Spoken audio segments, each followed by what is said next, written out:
शाल. ठीक आहे. आणि आपल्या ह्या धड्याचे लेखक आहेत रा. ग. जाधव. ठीक आहे, तर आपण सुरू करूया आता आपला धडा. ठीक आहे. ज्याप्रमाणे आधी पण मी तुम्हाला सांगितलं होतं की कोणताही पाठ किंवा कविता जी आहे ती ज्यावेळेस तुम्ही अभ्यासता त्याच्या अगोदर काय करायचं असतं, त्या कवितेचे कवी किंवा पाठाचे लेखक जे आहेत त्यांचा परिचय आधी अभ्यासायचा आणि त्याच्यानंतर त्या कवितेची मध्यवर्ती कल्पना किंवा पाठ असेल तर पाठाची मध्यवर्ती कल्पना किंवा पाठाचा जो परिचय आहे तो आधी समजून घ्यायचा, म्हणजे त्या पाठामध्ये एक्झॅक्टली काय आहे ते आपल्याला समजतं. ठीक आहे. आता हा आपला धडा जो आहे तो शाल धडा. हा शाल धडा कोणी लिहिलेला आहे बरं? रा. ग. जाधव यांनी. आता रा. ग. जाधव यांचा कार्यकाल इथे दिलेला आहे 1932 ते 2016. ठीक आहे. आता यांच्याबद्दल थोडक्यात आपण इथली ही माहिती जी आहे ती बघूया आणि त्यानंतर डायरेक्ट आपण पाठाचा परिचय आणि त्यानंतर आपला जो धडा आहे तो डायरेक्ट सुरू करूया. ठीक आहे. आता रा. ग. जाधव यांच्याबद्दल जर म्हणायचं झालंच तर त्यांना कवी, समीक्षक, ललित लेखक म्हणून ओळखलं जातं. आता त्यांच्या साहित्याचे वैशिष्ट्य वगैरे सगळी ते दिलेले आहेत ते आपण बघूया. साहित्याची जाण आणि बहुआयामी समीक्षा वृत्ती यातून त्यांची समीक्षा विकसित झाली. व्यापक वाङ्मयीन दृष्टिकोन आणि चिंतनात्मकता ही त्यांच्या समीक्षेची वैशिष्ट्ये आहेत. त्यांच्या समीक्षात्मक किंवा समीक्षा विषयक लेखनाची 30हून अधिक पुस्तके आहेत.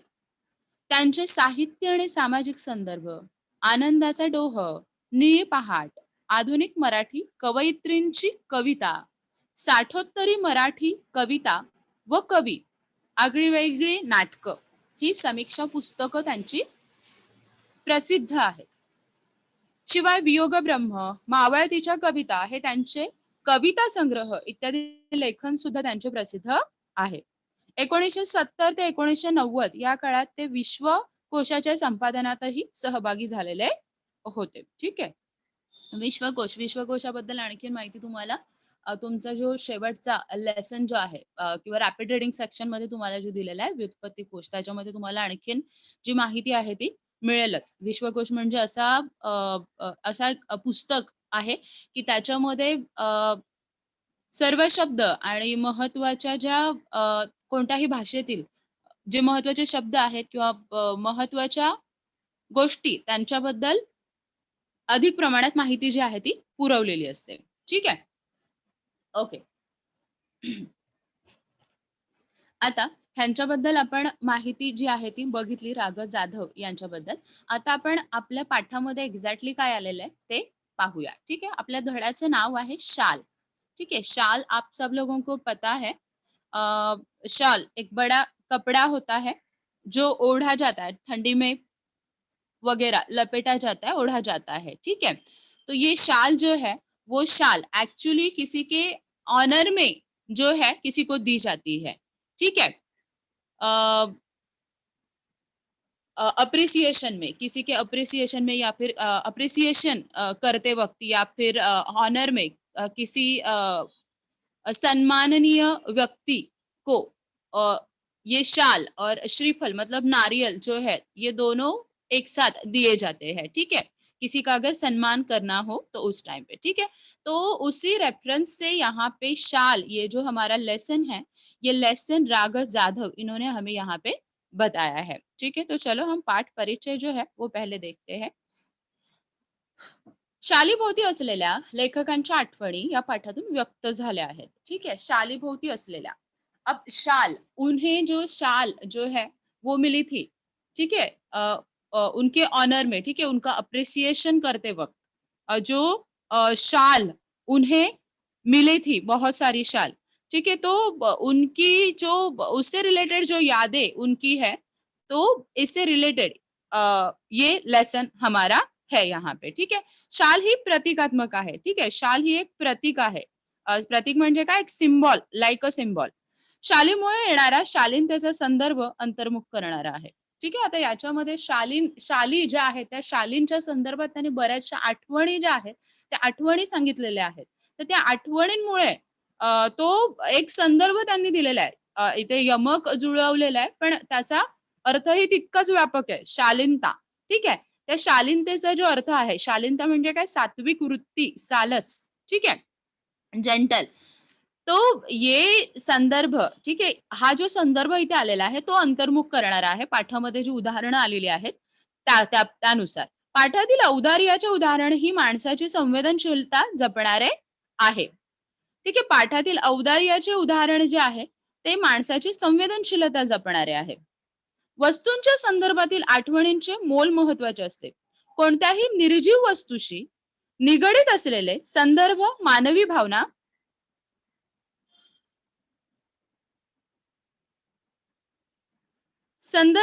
मानवी भावना तरल ठेवतात.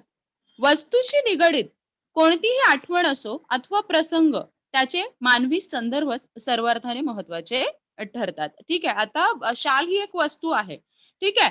आणि वस्तूच्या संदर्भातील आठवणींचे मोल महत्वाचे असते. ठीक आहे. तर वस्तू महत्वाची नसते.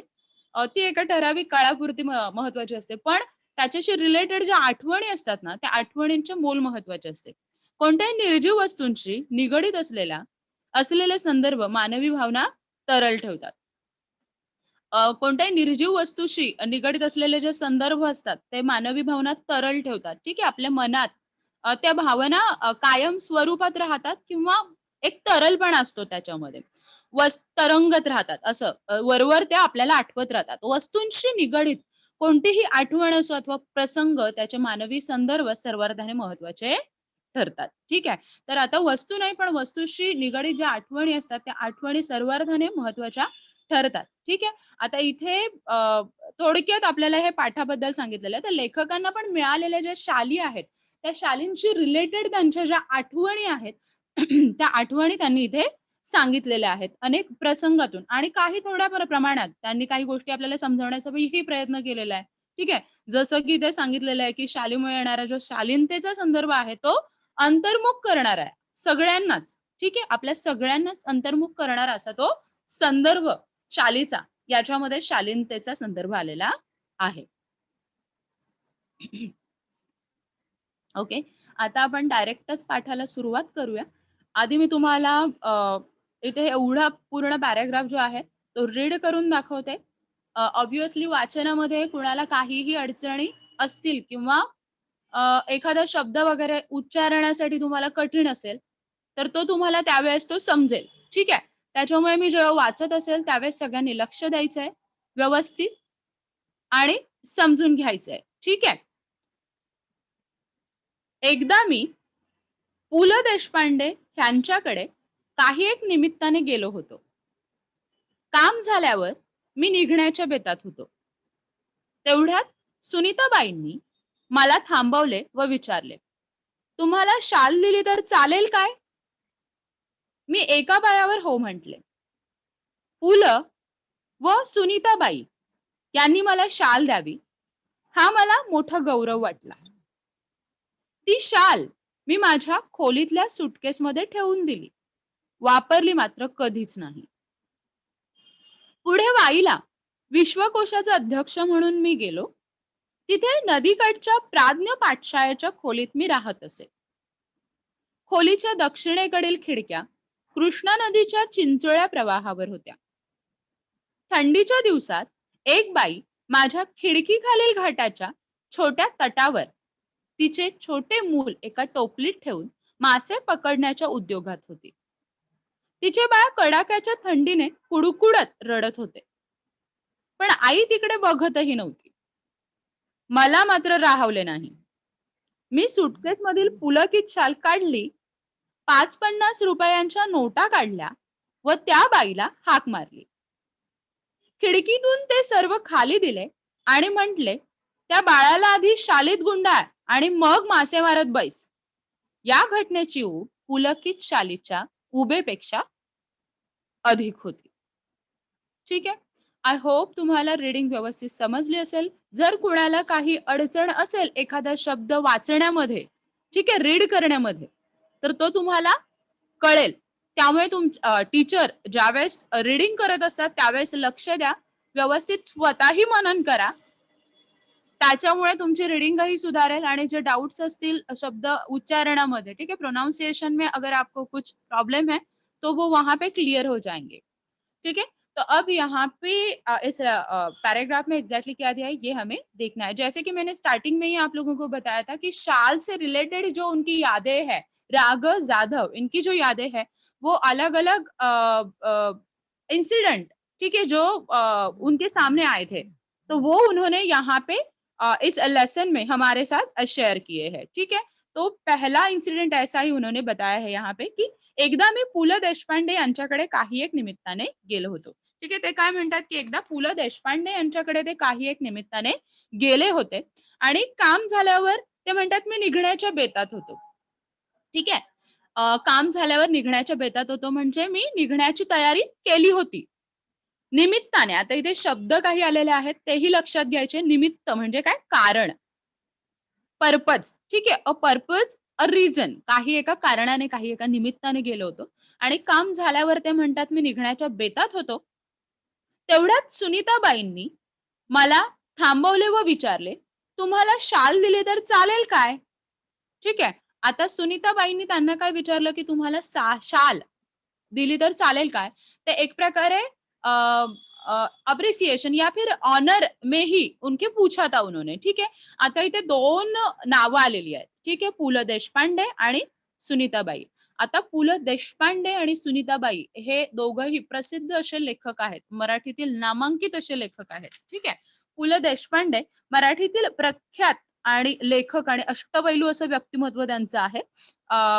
आपला पुढचा धडा जो असणार आहे उपास धडा, ठीक आहे, उपास धडा त्यांनीच लिहिलेला आहे, तोही आपण पुढे हा धडा झाल्यानंतर अभ्यासणार आहोतच, ठीक आहे।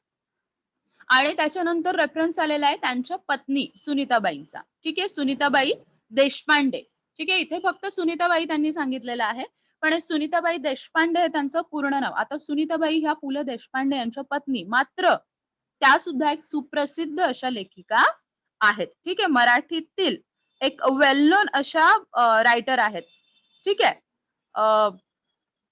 तर हे दोन्हीही लेखक यांच्या घरी जेव्हा ते गेले होते आपले राग जाधव, त्यावेळेस त्यांनी काय विचारलेलं होतं, सुनीताबाईंनी त्यांना तुम्हाला शाल दिली तर चालेल काय असे विचारले होते। आणि मग त्यावेळेस मग काय म्हणाले, राग जाधव काय म्हणाले की मी एका पायावर हो म्हटले, ठीक आहे, मी एका पायावर हो म्हटले म्हणजे काय केलं त्यांनी लगेचच ताबडतोब ते हो म्हणाले, ठीक आहे। आणि ते काय म्हणतात, पु ल व सुनीताबाई यांनी मला शाल द्यावी हा मला माझा मोठा गौरव वाटला।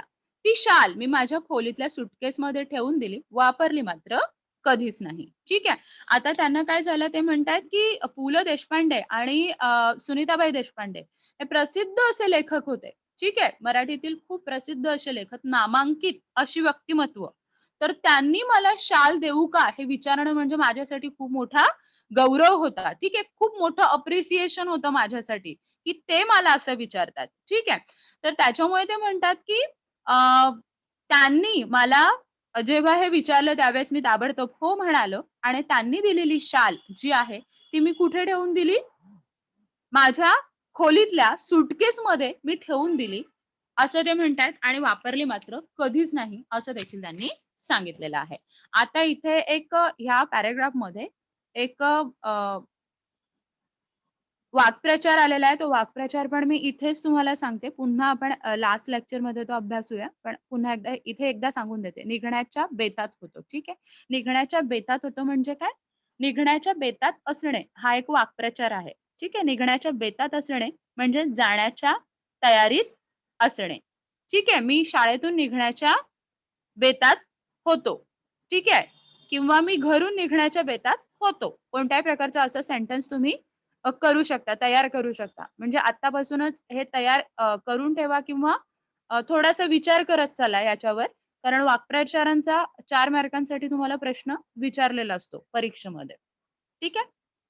आता पुढे आपण बघूया, पुढे पुढे ते म्हणतात की पुढे वाईला विश्वकोशाचा अध्यक्ष म्हणून मी गेलो होतो, ठीक आहे। वाईला ते गेले होते, का गेले होते वाईला, ते विश्वकोशाचा अध्यक्ष म्हणून ते गेलेले होते, ठीक आहे। सेंटेन्स लक्षात ठेवायचं आहे, विश्वकोशाचे अध्यक्ष म्हणून ते गेले होते. प्रश्न असाही विचारला जाऊ शकतो ह्याच्यावर तुम्हाला लेखक विश्वकोशाचा अध्यक्ष म्हणून कुठे गेले होते? वाईला, किंवा वाईला का गेले होते? तर विश्वकोशाचा अध्यक्ष म्हणून ते गेले होते. दोन्ही प्रकारे प्रश्न येऊ शकतो. आता पुढे ते म्हणतात, तिथे नदीकाठच्या प्राज्ञ पाठशाळेच्या खोलीत मी राहत असे. ठीक आहे, वाईला लेखक कुठे राहत असत? तर प्राज्ञ पाठशाळेच्या खोलीत ते राहत असत. ठीक आहे, प्राज्ञ पाठशाळेच्या खोलीत लेखक राहत असत. खोलीच्या दक्षिणेकडील खिडक्या कृष्णा नदीच्या चिंचोळ्या प्रवाहावर होत्या. आता ते म्हणतात ज्या खोलीत ते राहत होते, जिस रूम में वो रह रहे थे, ठीक है, तो उस रूम की जो विंडो थी वो साउथ में थी. ठीक है, साउथ डायरेक्शन, दक्षिण दिशा. खिडकी दक्षिण दिशेला होती आणि दक्षिण दिशेला कृष्णा नदी वाहत होती आणि कृष्णा नदीचा चिंचोळा प्रवाह तिथे होता. आता चिंचोळा प्रवाह, चिंचोळा म्हणजे काय? निमुळता, नॅरो. ठीक आहे, निमुळता प्रवाह कृष्णा नदीचा, कृष्णा रिव्हरचा तिथे होता. आता ते म्हणतात थंडीच्या दिवसात तिथे, थंडीच्या दिवसात एक बाई माझ्या खिडकी खालील घाटाच्या छोट्या तटावर तिचे मूल एका टोपलीत ठेवून मासे पकडण्याच्या उद्योगात होती. ठीक आहे, तर एक दिवशी काय होती, कडाक्याची थंडी होती आणि त्या दिवसांमध्ये ते म्हणतात की एक बाई तिच्या लहान मुलाला घेऊन एक टोपली तिने आणली होती आणि मासे पकडण्याच्या उद्योगात ती होती. ते त्यांच्या दक्षिणेकडील खिडकीतून त्यांनी पाहिलं. तिचे बाळ ते म्हणतात की कडाक्याच्या थंडीने कुडकुडत रडत होते आणि थंडी खूप कडाक्याची पडलेली होती. तिचं बाळ ते म्हणतात की कडाक्याच्या थंडीने बाळ तिचं कुडकुडत होतं, पण आई तिकडे बघतही नव्हती. पण आई गरीब बाई होती, ऑब्व्हियसली तिला पोटापाण्याचंही तिचं काम करायचं होतं. त्यामुळे ती काय करत होती, बाळाकडे सरळ दुर्लक्ष करत होती आणि ती फक्त मासे पकडण्याच्या उद्योगात लागलेली होती. मात्र लेखक म्हणतात की मी ते पाहिलं आणि मला मात्र राहवलं नाही. ठीक आहे, मला मात्र राहवलं नाही असं लेखक म्हणतात इथे. मला वाईट वाटलं कारण बाळ थंडीने कुडकुडत होतं. मी सुटकेस मधील पुलकित शाल काढली, 5-50 रुपयांच्या नोटा काढल्या व त्या बाईला हाक मारली. खिडकीतून ते सर्व खाली दिले आणि म्हटले त्या बाळाला आधी शालीत गुंडा आणि मग मासे मारत बस. या घटनेची ऊब पुलकित शालीच्या उभेपेक्षा अधिक होते. आता लेखकांनी याच्यावर काय केलंय ते म्हणतात की बाळ थंडीने कुडकुडत होते आणि आई अजिबात तिकडे बघत नव्हती, तर मला अजिबात राहवलं नाही. तर मी पटकन काय केलं, लेखकांनी काय केलं, लेखक जो है हमारे ऑथर है, उन्होंने क्या किया, उनकी जो सूटकेस में पुलकित शाल थी, मतलब उनके पास जो शाल थी वो उन्होंने बाहर निकाली, 5-50 रुपयांच्या नोटा काढल्या, मतलब थोड़े से पैसे निकाले और उस औरत को आवाज दी. ठीक आहे, ती बाई जी होती तिला आवाज दिला. खिडकीतून ते म्हणतात मी ते सगळं काही दिलं आणि तिला म्हटलं आधी त्या बाळाला शालीत गुंडाळ आणि मग तू मासे मारत बैस. ठीक है, पहले क्या करो, आप बच्चे के ऊपर शाल ओढ़ो और उसके बाद आप फिशिंग अगर आपको करना है तो आप करते बैठो. ठीक आहे, तर ते म्हणतात की या घटनेची ऊब जी आहे ती पुलकित शालेच्या उबीपेक्षा खूप अधिक आहे. आता इथे त्यांनी ना शब्द वापरलेला आहे हा, पुलकित शाल. पुलकित शाल म्हणजे काय? पुलकित शाल म्हणजे पु ल देशपांडे यांनी दिलेली जी शाल आहे ना, त्याला त्यांनी काय म्हटलेलं आहे, पुलकित शाल असं म्हटलेलं आहे. ठीक आहे, पुलंनी दिलेली शाल म्हणजे पुलकित शाल असं त्यांनी इथे म्हटलेलं आहे. ठीक आहे, ओके. आता या पॅराग्राफ मध्ये काही शब्द इथे आलेले आहेत. प्रवाह, प्रवाह म्हणजे काय, अ फ्लो. इथे कृष्णा नदीचा प्रवाह असा शब्द आलेला आहे. ठीक आहे, तर कृष्णा नदीचा प्रवाह म्हणजे काय, वाहण्याचा ओघ, अ फ्लो. कडाक्याची थंडी, कडाक्याची थंडी पडलेली होती म्हणजे काय झालेलं होतं, खूप थंडी पडलेली होती, व्हेरी कोल्ड, बहुत ज्यादा थंडी. कुडकुडणे, कुडकुडणे म्हणजे काय, थरथर कापणे, थंडीने गारठून थरथरणे. शिवर फ्रॉम कोल्ड, शिवरिंग होती है ना बिकॉज ऑफ कोल्ड, तो उसे बोला है कुडकुडणे. आणि हाक मारणे म्हणजे बोलावणे, टू कॉल. ठीक आहे, आता इथे काही हे पण आलेले आहेत, वाक्प्रचारही आलेले आहेत. कडाक्याच्या थंडीने कुडकुडणे, कडाक्याच्या थंडीने कुडकुडणे म्हणजे कडक गारठ्याने अंग थरथरणे. ठीक आहे. To shiver because intense cold. आता हा वाक्प्रचार आहे. ठीक आहे. कडाक्याच्या थंडीने कुडकुडणे हा काय आहे? वाक्प्रचार आहे. कडक गारठ्याने अंग थरथरणे असा त्याचा अर्थ होतो. ठीक आहे. आपला पहिला पॅरेग्राफ जो आहे इथपर्यंत आपलं झालं. हा पॅरेग्राफ नाहीये, ह्याच्यामध्ये 3 पॅरेग्राफ्स ऑलरेडी दिलेले आहे. First, second and third. I hope याच्यात तुम्हाला काही डाऊट नसेल. आपल्याला लेक्चर ज्यावेळेस संपत येईल त्याच्या 5 मिनिट अगोदर मी तुम्हाला थोडा वेळ देईल. त्यावेळेस तुम्ही तुमचे डाऊट्स जे आहेत ते क्लिअर करू शकता. आता पुढे आपण बघूया. पुन्हा पुढे मी तुम्हाला हा एवढा जो भाग आहे पाठाचा तो वाचून दाखवते. सगळ्यांनी लक्ष द्यायचंय आणि त्याच्यामध्ये ऑब्व्हियसली काही प्रोनाउन्सिएशन मध्ये तुम्हाला डाऊट्स असतील तर ते क्लिअर होऊन जातील. तर सगळ्यांनी व्यवस्थित लक्ष द्या.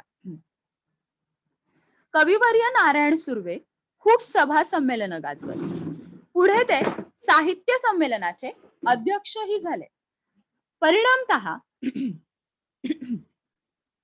त्यांच्या कार्यक्रमांना अहोरात्र भरतीच असे. प्रत्येक कार्यक्रमात सन्मानाची शाल व श्रीफल त्यांना मिळत राहील. एकदा ते मला म्हणाले, या शाली घेऊन घेऊन मी आता शालीन बनू लागलो आहे. त्यांच्या बोलण्यातील उपरोधित खोच माझ्याच नव्हे तर कोणाच्याही सहजपणे लक्ष देणारी होती. शाल व शालीनता यांचा संबंध काय? खरे तर खरीखुरी शालीनता शालिविण्यास शोभते. सुर्वे मुळातच शालीन. शालीनच्या वर्षावाखाली त्यांची शालीनता कधी हरवली नाही, कधी क्षीणही झाली नाही. मी कविवर्यांना म्हटले, शालीनमुळे शालीनता येत असेल तर मी कर्जबाजारी होईल, भिकेला लागेल. पण शेकडो शाली खरेदी करून सर्वांना एक एक शाल लगेचच नेऊन देईल. यावर तो शालीन कवी मनापासून हसला. शालीमुळे शालीनता येते की जाते या प्रश्नाचे माझे उत्तर जाते असेच आहे. सन्मान करण्याच्या रूपाने आपण खरे तर एक शालीन जग गमावून बसण्याचा धोका मोठा आहे. ठीक आहे. आता याचं एक्सप्लेनेशन आपण बघूया. आता एक महत्वाचा प्रसंग मागच्या याच्यामध्ये जो भाग झाला पाठाचा त्याच्यामध्ये मी तुम्हाला सांगितलंच. त्याच्यावर कसे प्रश्न वगैरे विचारले जातील ते आपण नंतर ज्यावेळेस स्वाध्याय आपला होईल त्यावेळेस मी तुम्हाला सांगेलच काही प्रश्न राहिले असतील तर, आणि मध्ये मध्ये की आपण थोडंफार त्याच्यावर डिस्कस करू. ठीक आहे. आता इथे काय सांगितलेलं आहे त्यांनी पुढे सांगितलेलं आहे. आता पुढचा प्रसंग ऍक्च्युली त्यांनी सांगितले 2 प्रसंग मागचे त्यांनी सांगितले. पुलंकडे ते गेले होते तेव्हा त्यांना मिळालेली शाल आणि जी बाई आहे मासे मारणारी बाई तिच्या मुलाला दिलेली शाल. 2 प्रसंग त्यांनी सांगितले आणि त्याच्यानंतर आता तिसरं प्रसंग त्यांनी ते वर्णन केलेलं आहे. आता पुढे म्हणतात की कविवर्य नारायण सुर्वे खूप सभा संमेलन गाजवत. पुढे ते साहित्य संमेलनाचे अध्यक्षही झाले. परिणामतः त्यांच्या कार्यक्रमांना अहोरात्र भरती असे. प्रत्येक कार्यक्रमात त्यांना सन्मानाचे शाल व श्रीफल मिळत राहील. एकदा ते मला म्हणाले, या शाली घेऊन घेऊन मी आता शालीन बनू लागलो आहे. कविवर्य नारायण सुर्वे. ठीक आहे. मराठीतील एक प्रसिद्ध असे कवी आहेत हे कविवर्य नारायण सुर्वे. ठीक आहे. सुप्रसिद्ध असे कवी आहेत. आता बघा तुम्ही बघू शकता इथे की राग जाधवान व्यतिरिक्त आणखीन 3 प्रसिद्ध अशा लेखक आणि कवी त्यांचा इथे रेफरन्स आलेला आहे. ठीक आहे. कोणते बरं? पु ल देशपांडे, सुनीताबाई देशपांडे आणि त्याच्यानंतर आता कवी इथे आलेले आहेत नारायण सुर्वे. ठीक आहे. त्यांनी सांगितलेलं आहे कविवर्य नारायण सुर्वे काय करत असं खूप सभा संमेलन गाजवत.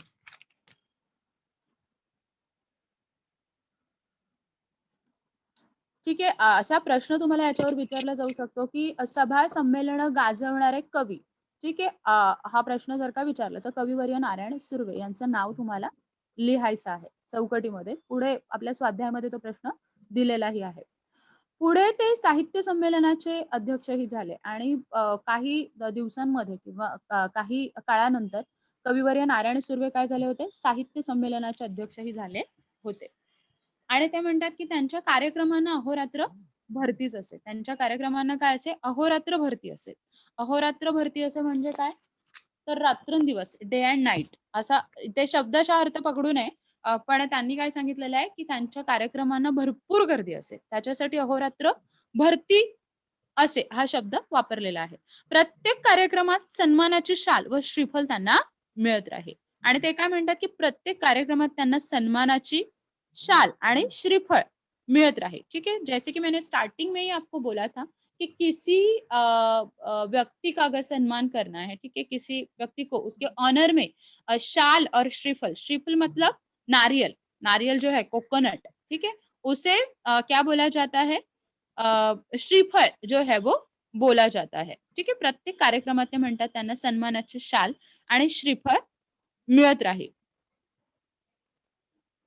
ते म्हणतात, एकदा ते मला म्हणाले, "या शाली घेऊन, घेऊन मी आता शालीन बनू लागलो आहे." आता ते काय म्हणतात, की एकदा मला ते काय म्हणाले, की "या शाली घेऊन, घेऊन आता मी काय झालेलो आहे, शालीन बनू लागलेलो आहे." आता हे उपरोधित शब्द होता किंवा उपरोधितपणे त्यांनी हे सेंटन्स वापरलेलं होतं. ते पुढे सांगितलेलं आहे.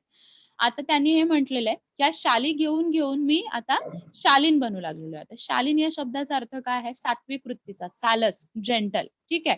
खूप चांगला बनू लागलेला आहे. नम्र, लीन. ठीक आहे. नम्र बनू लागलेलो आहे. खूप चांगला एक प्रकारे असं म्हणू शकतो आपण. बनू लागलेलो आहे. तर आता हा एक प्रकारचा टोमणा होता. एक प्रकारे टॉन्ट होता, की मला एवढ्या शाली देतात बोलवून, बोलून. ठीक आहे. तर त्याच्यामुळे आता मी काय झालेलो आहे, शालीन बनू लागले किंवा चांगला बनायला लागलेलो आहे. एक प्रकारे ही खोच होती. त्यावर ते म्हणतात, की त्यांच्या बोलण्यातील उपरोधित खोच माझ्याच नव्हे, तर कोणाच्याही सहजपणे लक्षात येणारी होती. शाल व शालीनता यांचा संबंध काय? खरे तर खरीखुरी शालीनता शालीविणाच शोभते. सुर्वे मुळातच शालीन आणि शालीनच्या वर्षावाखाली त्यांची शालीनता कधी हरवली नाही, कधी क्षीणही झाली नाही. ठीक आहे. आता त्यांनी काय सांगितलेलं आहे इथे, की शाल व शालीनता मुळात यांचा काहीच संबंध नाहीये. आता सुर्वे यांनी काय केलेलं आहे इथे सुर्वेंनी एक प्रकारे एक उपरोधित खोच होती त्यांच्या बोलण्यामध्ये. व्यंगार्थ सूचक बोलणं. उपरोधित खोच म्हणजे काय? व्यंगार्थ सूचक बोलणं किंवा टोमणं असलेलं, मनाला लागेल अशी गोष्ट. ठीक आहे. तर त्यांनी ह्या गोष्टीतून सांगितलेलं आहे, की शाली दिल्यामुळे मी शालीन बनू लागलेलो आहे. म्हणजे मला शाली मिळतात म्हणून मी चांगला बनेल का? असा एक प्रकारचा प्रश्न त्यांच्या ह्या बोलण्यातून होता. ठीक आहे. तर इथे आपले लेखक म्हणतात, की शाल व शालीनता यांचा मुळात खरं तर काही संबंध नसतो. खरे तर खरीखुरी शालीनता ही जी आहे ती शालीविनाच शोभते. सुर्वे मुळातच शालीन. शालीनच्या वर्षावाखाली त्यांची शालीनता कधीच हरवली नाही, कधीच क्षीणही झाली नाही. आता त्यांनी काय सांगितलं इथे, की सुर्वे मुळातच शालीन स्वभावाचे म्हणजे चांगल्या, नम्र स्वभावाचे मुळातच होते आणि त्यांच्यावर खूप शालींचा वर्षाव झाला. पण त्याच्यामुळे त्यांची शालीनता कधी हरवली नाही. म्हणजे इथे काय सांगितलेलं आहे, एखाद्या व्यक्तीला शाली दिल्या जातात त्याच्या सन्मानार्थ. ठीक आहे. तर ऍक्च्युली ही एक प्रकारची प्रशंसा असते. एक प्रकारचं अप्रिसिएशन असतं. तर त्या अप्रिसिएशनमुळे कधी-कधी खूप जास्त प्रमाणात झालं, तर माणसाला गर्वही येऊ शकतो. ठीक आहे. तर गर्व आल्यामुळे माणूस जो आहे त्या माणसाची शालीनता म्हणजे चांगुलपणा हरवण्याची खरं तर शक्यता जास्त असते. ठीक आहे. मात्र सुर्वेंची ती शालीनता कधीही कमी झाली नाही, क्षीण झाली नाही, असं आपले लेखक राग जाधव इथे सांगतात. आणि त्याच्यावर आता पुढे ते म्हणतात, की मी कवीवर यांना म्हटले, शालीमुळे शालीनता येत असेल, तर मी कर्जबाजारी होईल, भिकेला लागेल आणि शेकडो शाली खरेदी करून सर्वांना एक एक शाल लगेचच नेऊन देईल. यावर तो शालीन कवी मनापासून हसला. आता ते आपले राग जाधव आपले जे लेखक आहेत ते काय म्हणतात, की मी कवीवर यांना याच्यावर काय म्हटलं होतं, की शालीमुळे जर शालीनता येणार असेल, तर मी तर काय होईल, कर्जबाजारी होईल आणि भिकेला लागेल. म्हणजे मी काय होईल, खूप साऱ्या शाली ज्या आहेत, शेकडो शाली मी खरेदी करेल आणि सगळ्यांना एक-एक शाल नेऊन देईल. ठीक आहे. म्हणजे जर खरंच लोकं शाल दिल्यामुळे, सन्मान केल्यामुळे आणि शाली दिल्यामुळे जर का नम्र होणार असतील, त्यांच्यात चांगुलपणा येणार असेल, त्यांच्यात सात्विक वृत्ती येणार असेल, तर मी खूप साऱ्या शाली खरेदी करेल आणि सगळ्यांना एक-एक शाल नेऊन देईल. मी स्वतः कर्जबाजारी होईल, भिकेला लागेल वाटल्यास. पण सगळ्यांना एक-एक शाल विकत घेऊन देईल, नेऊन देईल. ठीक आहे. यावर ते म्हणतात, की तो शालीन कवी जो होता, तो मनापासून हसला. म्हणजे कविवर्य नारायण सुर्वे. आता ते पुढे म्हणतात, शालीमुळे शालीनता येते की जाते? या प्रश्नाचे माझे उत्तर जाते असेच आहे. सन्मान करण्याच्या रूपाने आपण खरे तर एक शालीन जग जे आहे ते गमावून बसण्याचा धोकाच मोठा असतो. आता ते काय म्हणतात, की शालीमुळे खरं तर शालीनता येते की जाते असा ते स्वतःच प्रश्न इथे विचारतात आणि त्याचं उत्तर ते काय देतात, की नाही खरं तर मला वाटतं, की शाल दिल्यामुळे शालीनता जी आहे ती जाते. सन्मान करण्याच्या रूपाने आपण खरे तर एक शालीन जग जे आहे ते गमावून बसण्याचा धोकाच मोठा असतो. ठीक आहे. आपलं खूप कोणीतरी कौतुक केलं, खूप तारीफ केली, तर कदाचित त्याच्यामुळे आपल्यामध्ये गर्व जास्त प्रमाणात येण्याची शक्यता असते किंवा असू शकते. ठीक आहे. असं त्यांनी इथे त्यांचं मत जे आहे ते व्यक्त केलेलं आहे. आता एवढा जो पाठाचा भाग आहे त्याच्यामध्ये जे वाक्प्रचार इथे आलेले आहेत आपल्याला ते आपण बघूया. आता इथे कोणते वाक्प्रचार बरं आलेले आहेत? तर इथे कर्जबाजारी होणे. कर्जबाजारी होईल. कर्जबाजारी होईल हा वाक्प्रचार आहे आणि त्याचा अर्थ असा येणार आहे, की कर्जात बुडून जाणे. ठीक आहे? कर्जबाजारी होणे म्हणजे कर्जात बुडून जाणे असा त्याचा अर्थ होतो आणि पुढचा वाक्प्रचार आलेला आहे. ते म्हटलेले आहे, की मी शाली विकत घेईल आणि भिकेला लागेल. ठीक आहे? भिकेला लागणे. भिकेला लागेल म्हणजे भिकेला लागणे असा वाक्प्रचार आहे. म्हणजे दारिद्र्य वाट्याला येणे. ठीक आहे? दारिद्र्य वाट्याला येणे असा या वाक्प्रचाराचा अर्थ होतो. ठीक आहे? आता पुढचा पॅराग्राफ जो आहे किंवा पुढचा पाठाचा आपला भाग जो आहे तो आपण अभ्यासूया.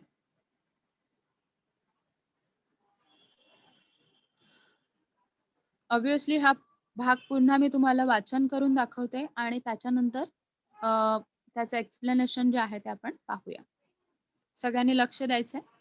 मी 2004 साली मराठी साहित्य संमेलनाचा बिनविरोध अध्यक्ष झालो. तत्कालीन 1-2 वर्षात माझ्यावर शालींचा वर्षाव झाला. एवढ्या शाली जमत गेल्या की माझ्या 8x6च्या खोलीत त्यांना ठेवणेच शक्य नव्हते. मग मी सगळ्या शालींचे गाठोडे बांधून ते निकटवर्ती मित्राकडे ठेवले व त्या शाली वापरण्याचे वगैरे त्याला सर्वाधिकार दिले. बिचारा अतिप्रामाणिक. त्याच्याही छोट्या खोलीत त्याने ते सांभाळले. हळूहळू मी सगळ्या शाली वाटून टाकल्या गरीब श्रमिकांना. याच सुमारास मी शनिवार पेठेतील ओंकारेश्वर मंदिराच्या पुलावर बहुधा रोज संध्याकाळी जात असे. तेथील कट्ट्यावर बसणे मला आवडे. एक दिवस काय घडले, की कडक थंडीच्या दिवसात एक म्हातारा अशक्त भिक्षेकरी कट्ट्याला लागूनच चिरगुटे टाकून व पांघरून कुडकुडत बसल्याचे मी पाहिले. दुसऱ्या दिवशी मी 2 शाली घेऊन ओंकारेश्वराच्या कट्ट्यावर आलो. तो म्हातारा होताच. त्याला 2ही शाली दिल्या. त्याने थरथरत्या हातांनी मला नमस्कार केला. ओके. ठीक आहे. आता आपण बघूया आता ह्या भागामध्ये पाठाच्या काय-काय आलेलं आहे. आता पुढे लेखक आपले जे आहेत ते म्हणतात, की मी 2004 साली मराठी साहित्य संमेलनाचा बिनविरोध अध्यक्ष झालो होतो. ठीक आहे. प्रश्न विचारला जाऊ शकतो याच्यावर, की साहित्य संमेलनाचे चा अध्यक्ष म्हणून लेखक साहित्य संमेलनाचे अध्यक्ष कोणत्या वर्षी होते? ठीक आहे. बिनविरोध अध्यक्ष कोणत्या वर्षी होते? 2004 साली. ठीक आहे. आता ते म्हणतात, की तत्कालीन 1-2 वर्षात माझ्यावर शालींचा वर्षाव झाला. तत्कालीन म्हणजे त्या काळातील. ठीक है? वो जो पीरियड था ऑफ दैट टाइम, ठीक है? उस पीरियड में माझ्यावर शालींचा अक्षरशः वर्षाव झाला. आता शालींचा वर्षाव झाला म्हणजे काय झालं, अगदी पावसाच्या धारांसारखे त्यांच्यावर काही कोसळले नाही. मात्र खूप वेळा त्यांचा सन्मान झाला आणि सन्मान केल्यामुळे त्या प्रत्येक सन्मानाच्या वेळी त्यांना पुष्कळ साऱ्या शाली ज्या आहेत त्या सन्मानार्थ त्यांच्या देण्यात आल्या. त्या म्हणतात एवढ्या शाली जमत गेल्या, की माझ्या 8x6च्या खोलीत त्यांना ठेवणे शक्य नव्हते. आता शाली ते म्हणतात माझ्याकडे एवढ्या शाली जमत गेल्या, की माझी 8x6ची जी खोली होती, त्या खोलीमध्ये मला त्या शाली ज्या होत्या त्या ठेवणे शक्य नव्हते. एवढ्या साऱ्या शाली जमा झाल्या. मग ते म्हणतात, की मी सगळ्या शालींचे गोठोडे गाठोडे बांधून त्या निकटवर्ती मित्राकडे ठेवले आणि त्या शाली वापरण्याचे वगैरे त्याला सर्वाधिकार दिले. गाठोडे बांधले. यहाँ पे प्रिंट मिस्टेक है, लेकिन ये वर्ड गाठोड़े इस तरह से वर्ड है, यहाँ पे जैसे दिया गया है गाठोड़े, ठीक है। कपड़े इत्यादि बोचके अ बंडल, ठीक है, सारे कपड़े एक साथ लपेट के वो बांध देना एक ही साथ, उसका बंडल तैयार करना, उसे गाठोड़े बोला जाता है। ते म्हणतात गाठोडे मी माझ्या निकटवर्ती मित्राकडे दिले.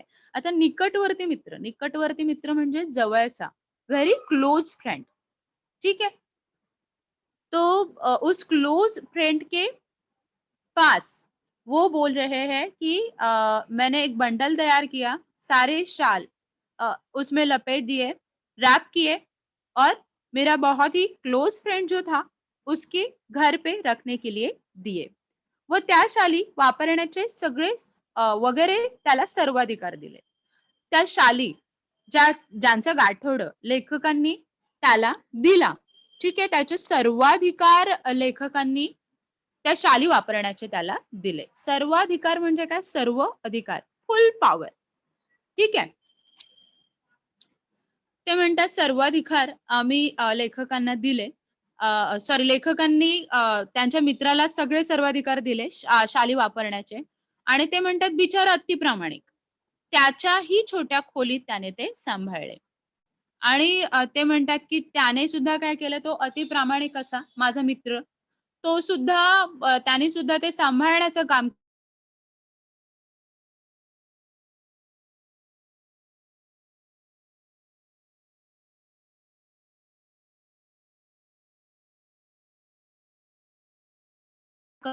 गरीब ते म्हणतात मी सगळ्या शाली वाटून टाकल्या.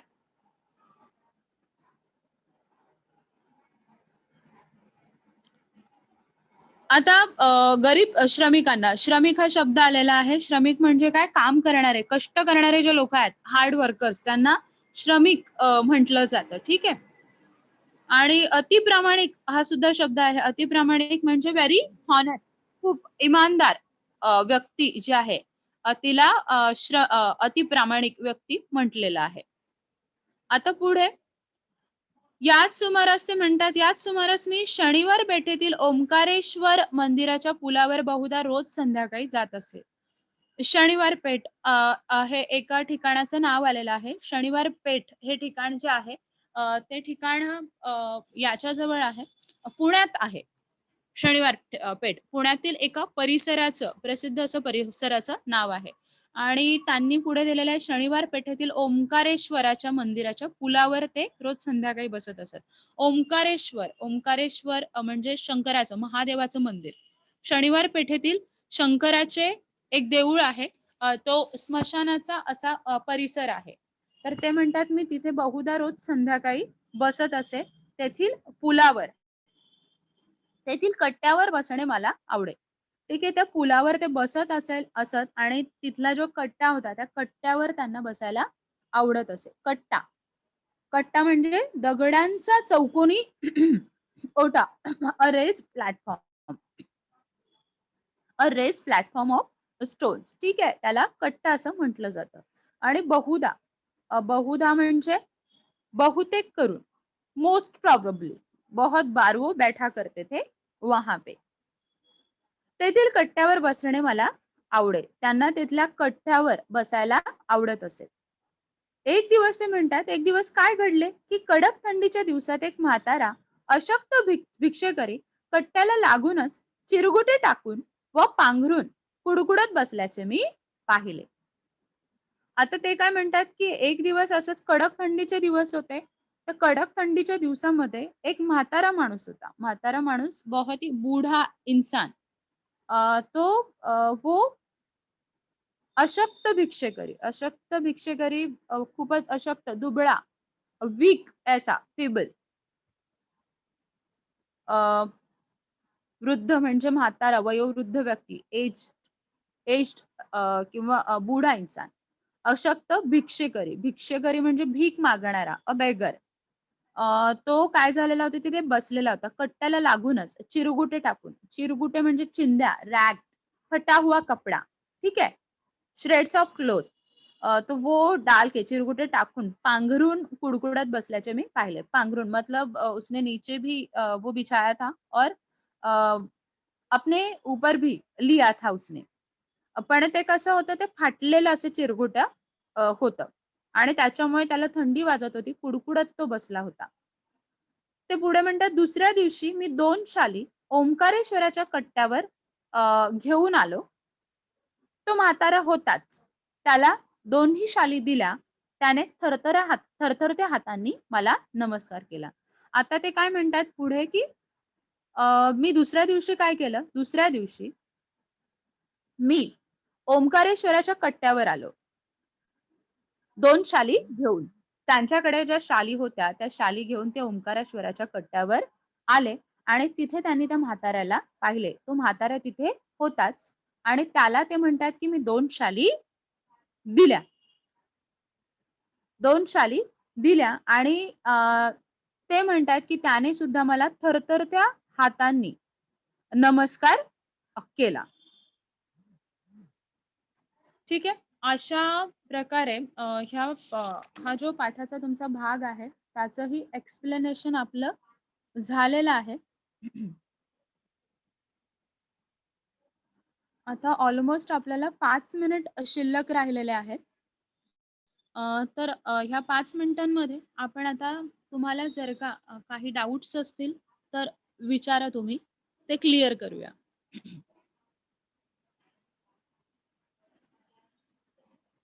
ठीक है, आज के लिए इतना काफी है. बाकी का जो रिमेनिंग पार्ट जो है हम नेक्स्ट लेक्चर में स्टडी करेंगे. तो यहाँ तक अगर किसी को कुछ डाउट है तो आप पूछ सकते हो.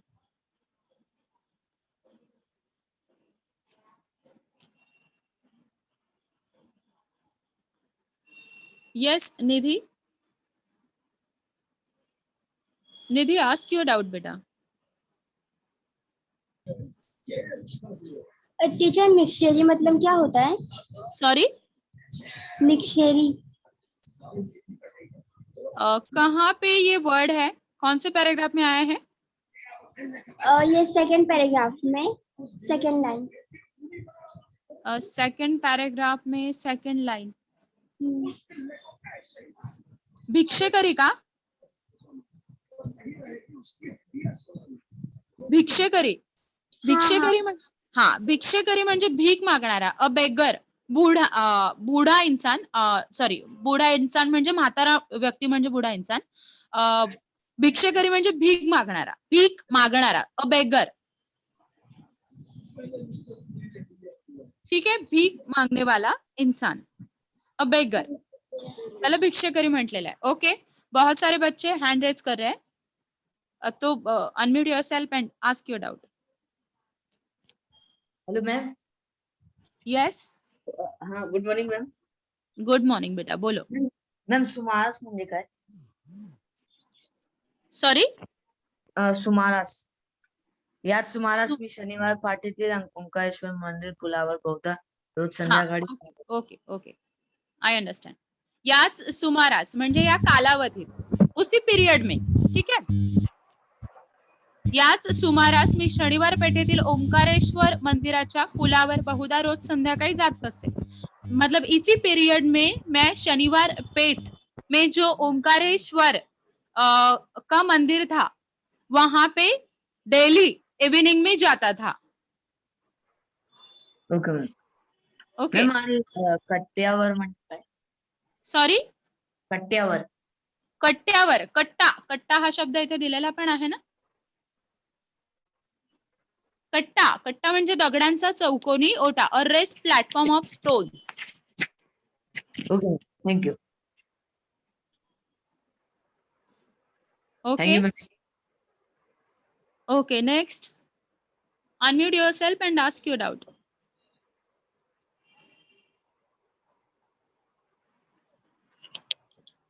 हेलो. यस बेटा. Good morning teacher. Okay, good morning. Ask your doubt. Teacher अति प्रामाणिक मतलब क्या है टीचर? कहाँ पे है ये वर्ड? ये ऊपर page number 7. Can you repeat it again? I don't understand बेटा, आप क्या बोल रहे हैं? आपने जो वर्ड पूछा वो मुझे समझ में नहीं आया है. अति प्रामाणिक. अति प्रामाणिक. ओके. अति प्रामाणिक म्हणजे व्हेरी ऑनेस्ट. अच्छा. अति प्रामाणिक म्हणजे very honest. Okay, thank you. ठीक है, बहुत ठीक है. ईमानदार. ओके. Next student.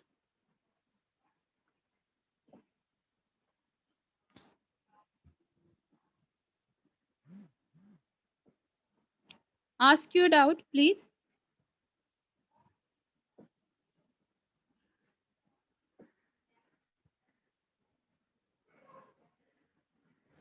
अगर आप हैंड रेज कर रहे हो तो आपके डाउट्स जो है वो आप अभी पूछ सकते हो. मैम. यस. यस, आस्क बेटा.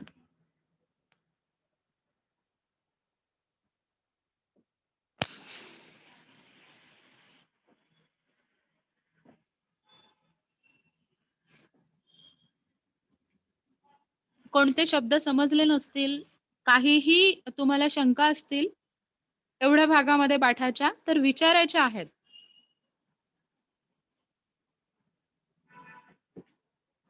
खूप सारी मुलं हँड रेज करतात पण प्रश्न विचारत नाहीयेत.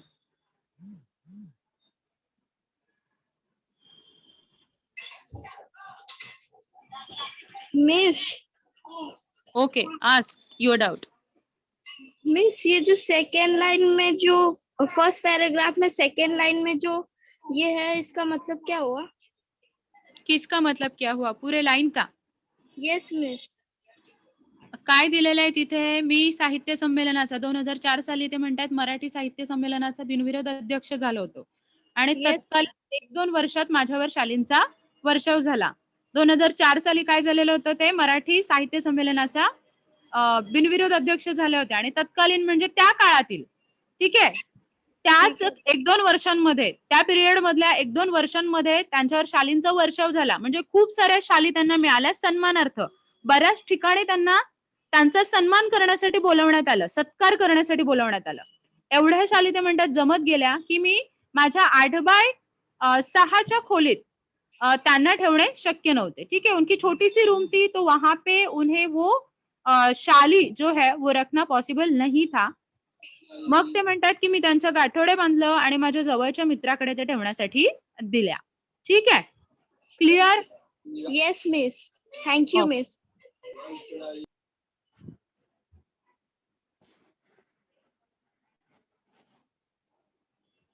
चलो, और अगर डाउट्स है तो पूछो आप.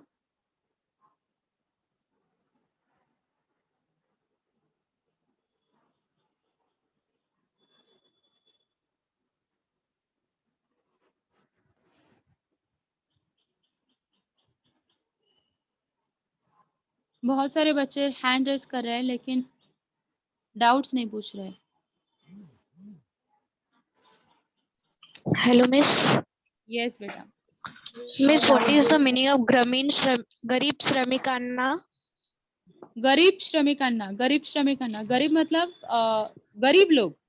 ठीक है, आणि श्रमिक, श्रमिक म्हणजे काय? कष्ट करणारे, हार्ड वर्कर्स जो है उन्हें बोला जाता है श्रमिक.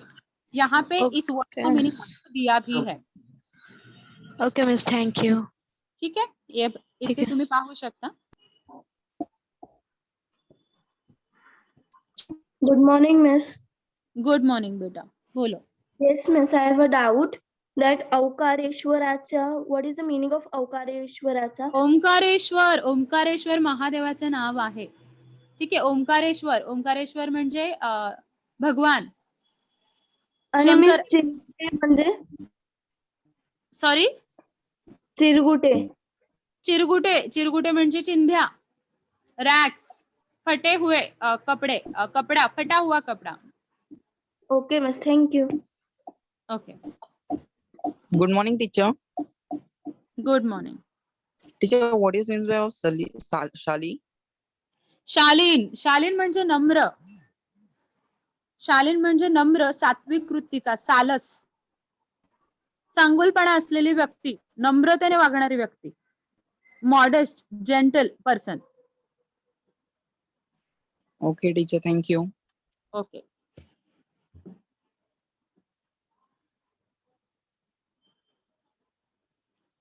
आपके पास आपका बुक है, तो बुक में यहाँ तक का जो पार्ट हुआ है उसके ऊपर आप क्वेश्चन पूछ सकते हो. बहुत से बच्चों ने सिर्फ यहाँ पे जो पैराग्राफ मैंने शो किया है, जो पार्ट शो किया है यहाँ पे आपके लेसन का, उसके ऊपर ही आपने क्वेश्चन पूछे हैं. तो बाकी का जो बचा हुआ पार्ट था उसमें अगर आपको कोई भी डाउट नहीं है, अगर कोई वर्ड आपको समझ में नहीं आ रहा है, कुछ भी समझ में नहीं आ रहा है, तो आप पूछ सकते हो उसमें से. टीचर जब आपको पढ़ा रहे हैं तो उसी टाइम पे अगर आप ठीक से कंसंट्रेट करके स्टडी कर रहे हो, तो वो भी एक तरह की प्रैक्टिस ही होती है. आपको अच्छे से वो याद रहता है.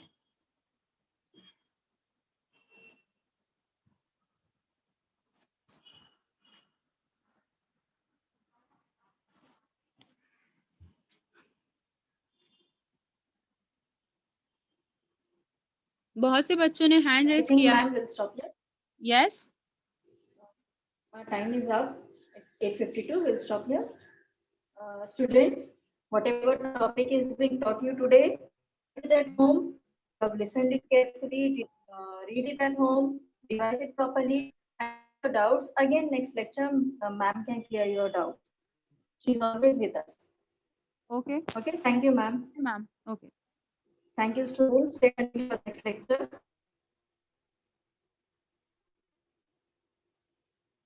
Students, don't leave. Stay continued.